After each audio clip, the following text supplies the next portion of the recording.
You see, these messages that you have written down are the very thoughts that make you feel not good enough.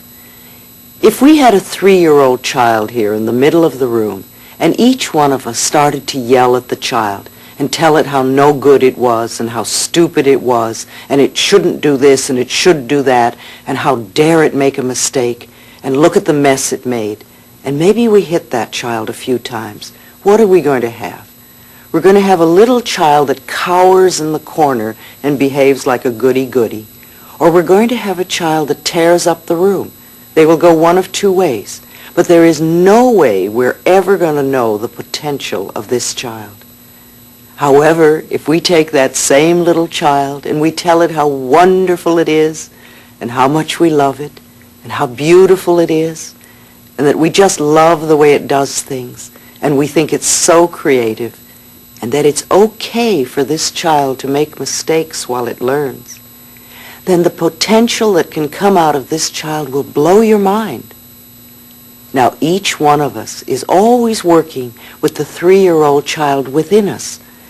And most of us, unfortunately, spend our time yelling at the child, and then we wonder why our lives don't work. Maybe you were mistreated as a child. Maybe you were treated very badly, and that's sad. But if you're mistreating yourself in the here and now, then this is sadder still. So you have quite a list of negative messages now. Let's look at this list. Does this list go with your other list of what's wrong with you? And maybe even with your should list? I have a feeling it does. Our life scripts are based on our early messages. And until we can find those messages, we can't change our lives. But remember, all that is finished. It's over. It's in the past. And if we just go into blame, then we stay victim. And that's no fun. And you get to stay stuck in your problem. Blame keeps the problem. It keeps us stuck in the problem. And understanding lets us rise above it. The past cannot be changed. And the future is shaped by our current thinking. Our freedom in the here and now depends on our understanding our parents, having understanding and compassion for them instead of just blame. We want to know that, like us, they were doing the best they could at that point in time and space with the understanding and awareness and knowledge that they had. Blame is not taking responsibility for ourselves and our own creative power. You see, they were just as frightened and scared as we are, and they could only teach us what they had been taught. What do you know about your parents' childhood before the age of 10? Think about it for a while. How much do you know? And if you don't know much and your parents are still alive, try to find out. Not in an accusing way, but just ask them, what was it like to be a little child? What was it like when you were 5 years old? And if your parents are gone and you can't find out from then let yourself imagine what it could be like. What kind of a childhood would your parents have had to have them be the sort of people they were when you were little? Understanding creates compassion. You see, you can't free yourself until you free them, and you can't forgive yourself until you forgive them. Now, perhaps you also have brothers or sisters.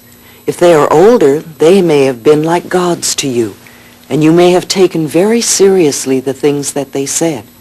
Sometimes they may have considered you a nuisance, and you got the idea you weren't good enough. Teachers often say things that shape our lives. I remember when I was in the 5th grade, and the teacher called me up and said, "What do you want to do in life?" And I said, "Oh, I want to be a dancer." And she said to me, "Oh, let's leave that to the shorter girls. Tall girls can't dance." And I thought, oh dear. And I put away all my dancing aspirations in my pocket and literally didn't take them out till I was well over 40. School also creates so many interesting beliefs. For instance, if we think about tests and grades, were you really aware as a child that the tests you took and the grades you were getting had nothing to do with your self-worth, that they were showing you only how much you knew about a particular subject, and that's all. And most of us go through life reacting to the fear that we had as children when we had to take a test.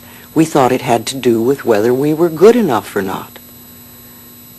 When you were a child, your friends were just as mixed up as you were and had their own misinformation and may have taught you much nonsense, or they may have said things that were very cruel.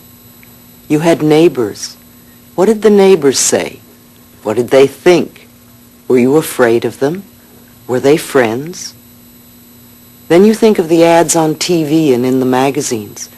How did they shape how you feel about yourself? There are so many products that are sold on the basis of trying to teach you that you're not good enough or acceptable enough unless you use their product.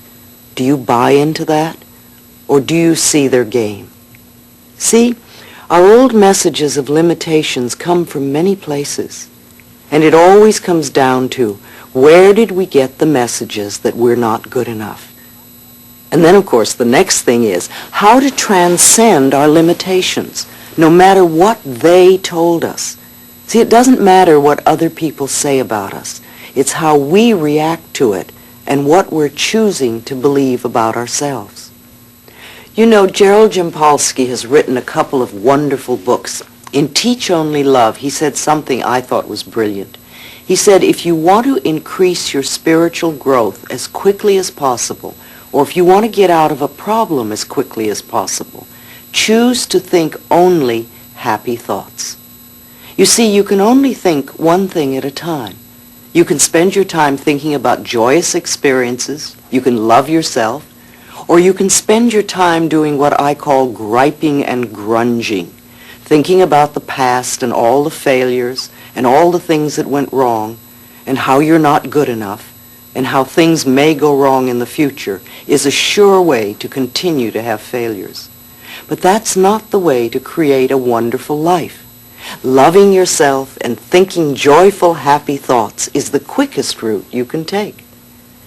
So the next question is, now that we've looked at all these things, now that we have this list of all the things that are wrong with us and the list of all the things our parents said were wrong with us, and the neighbors and the friends and the church and the authority figures, the next question is it true?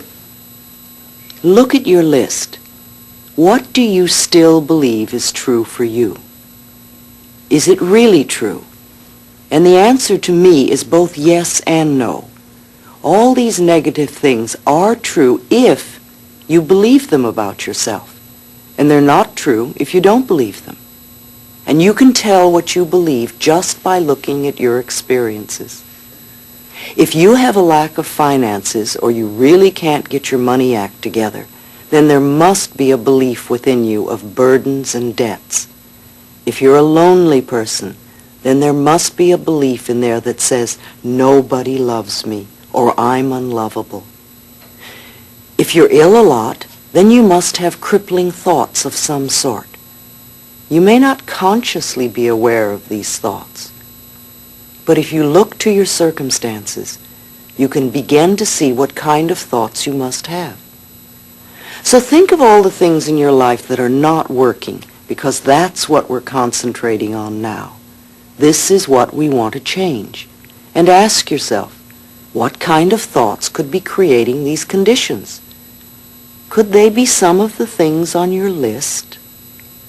Some of the beliefs that we have are very positive and nourishing, and we want to keep those beliefs. We want to use them often because they work for us.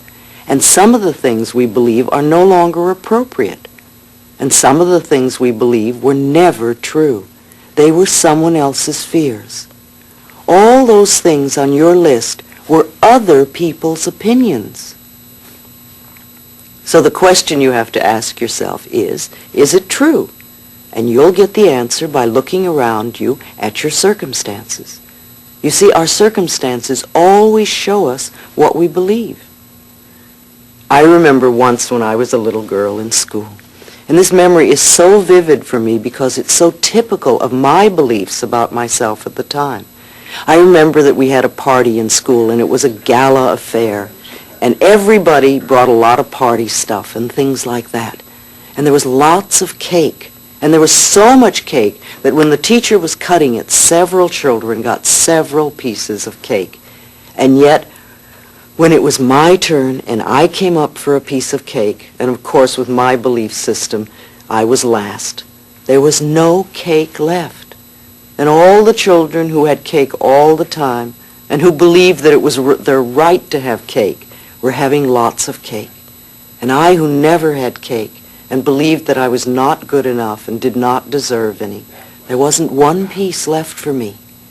It's a perfect example of how we create our circumstances by our beliefs.